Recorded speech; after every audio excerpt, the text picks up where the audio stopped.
Here's the worst case scenario. You have a tenant in place and something goes wrong and they don't call the property manager.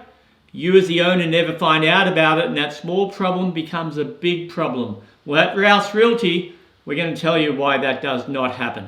Hi, I'm Darryl. I'm the principal and owner of Rouse Realty. You may or may not have spoken with me, but if you haven't, feel free to call me anytime. If you have, you know who I am, so let's move forward with maintenance. And the most important thing with maintenance on a property is making sure the property manager, our property manager, has a relationship with the tenant where the tenant is not afraid to call the property manager with maintenance issues. Now, a lot of times we'll correct the tenant and say, no, that's not an owner issue, that's a tenant issue. But we want the tenant to feel free to be able to call us to tell us issues so that little issue doesn't become a big issue. The biggest problem I see in other companies is the property manager is so scary to the tenant doesn't want to say anything.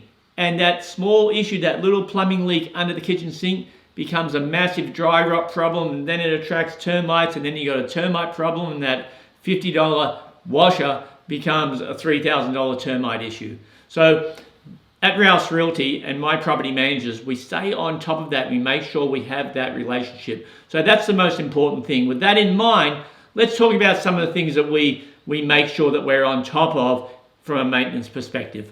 Number one, and this seems to be a big one in Queensland, especially in this area of the Sunshine Coast, but gutters. If you don't have gutter guard, leaves will start to fill your gutters almost no matter where you live, and eventually those weeds mulch down, they become dirt starts filling in it, then all of a sudden you see a plant growing out of the gutter. That's a bad point to get to. So we make sure when we do our routine inspections that we're looking at things like the gutters to make sure that they're not overflowing. We'll ask the tenant, do the gutters overflow when it rains? If they do, we then look for what's causing that. Do they need cleaning out? Do you need gutter guard? What's going on? Do we need to cut trees back? So that's one of the maintenance things that we really need to stay on top of. So along with the gutters are trees. Making sure trees aren't overhanging the house too much, which makes the leaves obviously fall straight into the gutters. Again, especially if you don't have gutter guard. In fact, we just installed gutter guard on our house here in Coolum Beach for that exact reason. It was happening too often. It was better for us to spend the money rather than have the big issue down the line. Air conditioners. Making sure that your air conditioner filter, if it's a split system, is checked on a regular basis. Making sure the tenant knows, especially if they can do it themselves, to check it. Now, if it's an air conditioning unit that's up too high, obviously we have to have a company come in and do that, and we'll do that once a year. Next one is a biggie here, because this is probably, apart from gutters, this is probably the other big one. Deck deterioration. Because we have a wetter, warmer, more humid climate, wooden decks tend to deteriorate over the course of 1, 3, 5, 7 years. We need to catch that for several reasons. One, the quicker it deteriorates, the more dangerous it becomes. And two, it just looks really bad. So we make sure we stay on top of deck maintenance, especially the maintenance on a deck that's maybe on the south side of the house that doesn't get as much sun. Really important that we stay on top of that. And as an owner, if we say that deck needs some work done on it, that you allow that to happen so it doesn't get to the point where someone walks on it, falls through, and then we get that phone call. And along with deck deterioration also is probably eaves.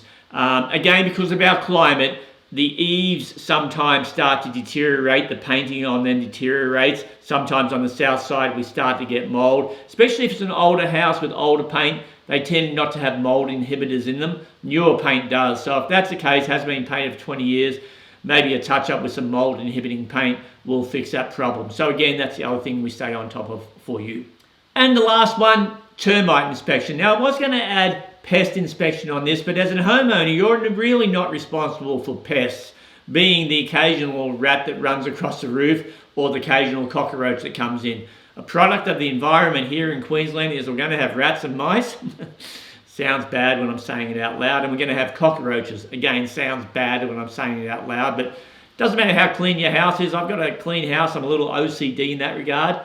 Well, you still have cockroaches. They still do the flea bombs occasionally. So again, as an owner, you're not responsible for that. If the tenant brings it up, it's back on them.